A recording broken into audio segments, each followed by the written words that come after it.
আসসালামু আলাইকুম রহমতুল্লাহ। আজ আমরা জানব মানুষের পতনের জন্য মহানবী সাল্লাল্লাহু আলাইহি ওয়াসাল্লামের উল্লেখিত দুটা বিশেষ কারণ সম্পর্কে, যা প্রত্যেক মুসলমানের অবশ্যই জানা উচিত এবং এ বিষয়ে সর্বদা সতর্ক থাকা অতীব জরুরি। সবর, সহনশীলতা, পরিশ্রম, কষ্ট ও বীরত্বপূর্ণ জীবনযাপন একজন মুমিনের জীবনের অন্যতম বৈশিষ্ট্য। সুখ, দুঃখ, আনন্দ এবং মুসিবত মুমিন সবসময়ই এ জাতীয় জীবনযাপনে অভ্যস্ত হবে।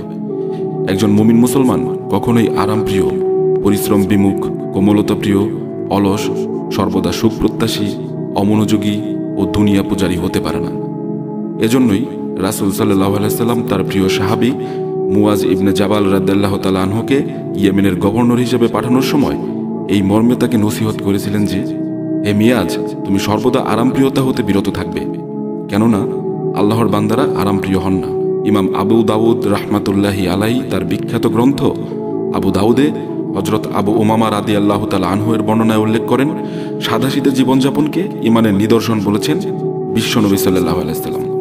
যারাই আরামপ্রিয়তার দিকে ঝুঁকে পড়েছে, দুনিয়ার প্রতি আসক্ত হয়েছে, ইসলামের জন্য মৃত্যুকে ভয় করেছে, তাদের অনিবার্য ধ্বংসের ব্যাপারে সতর্কবার্তা তুলে ধরেছেন প্রিয় নবী হযরত মুহাম্মদ সাল্লাল্লাহু আলাইহি ওয়াসাল্লাম। হাদিসে এসেছে, মহানবী সাল্লাল্লাহু আলাইহি ওয়াসাল্লাম সাহাবায়ে কেরামকে সম্বোধন করে বললেন, আমার উম্মতের উপর ওই সময় খুবই কাছাকাছি যখন অন্যান্য জাতিগোষ্ঠীর লোকেরা তাদের উপর ঝাঁপিয়ে পড়বে, যেভাবে লোকেরা খাবার গ্রহণে ঝাঁপিয়ে পড়ে।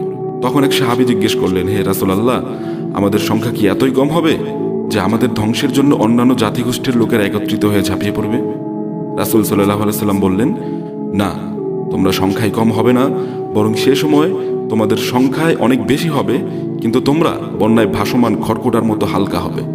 তোমাদের শত্রুদের অন্তর থেকে তোমাদের প্রভাব দূর হবে, আর হীনমন্যতা আর কাপুরুষতা তোমাদের ঘিরে ধরবে।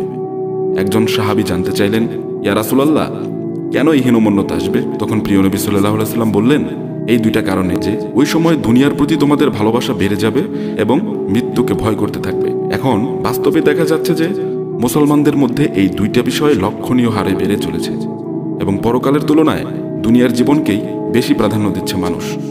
পক্ষান্তরে পরকালের ভয়ে মৃত্যুকে স্মরণ না করে বরং ইসলামী জীবনযাপনে মৃত্যুর আশঙ্কায় দ্বিধা দ্বন্দ্বে ভুগছে মুসলমান। প্রিয় নবী হযরত মুহাম্মদ সাল্লাল্লাহু আলাইহি ওয়াসাল্লামের ভবিষ্যৎবাণীগুলো আজ বাস্তবে প্রতিফলিত হচ্ছে, যা থেকে বেরিয়ে আসা মুমিন মুসলমানের একান্ত আবশ্যক। তবেই মুমিন মুসলমান আবার সঠিক পথ ফিরে পাবে। মুমিন মুসলমানের উচিত দুনিয়ার ভালোবাসা ও ফিতনা থেকে বিরত থাকা এবং ইসলামী জীবনযাপনে মৃত্যু ভয়কে দূরে সরিয়ে দেওয়া, পরকালের কল্যাণে মৃত্যুকে বেশি বেশি স্মরণ করা, আল্লাহর কাছে সাহায্য প্রার্থনা করা, বিশ্বনবী সাল্লাল্লাহু আলাইহি ওয়াসাল্লামের দেখানো পথ ও মতে জীবন পরিচালনা করা এবং এই দোয়া করা, হে আল্লাহ, আমি জাহান্নামের আযাব ও কবরের আযাব থেকে আশ্রয় চাই, জীবন ও মৃত্যুর ফিতনা থেকে আশ্রয় চাই, আর দাজ্জালের ফিতনা থেকেও আপনার কাছে আশ্রয় কামনা করি।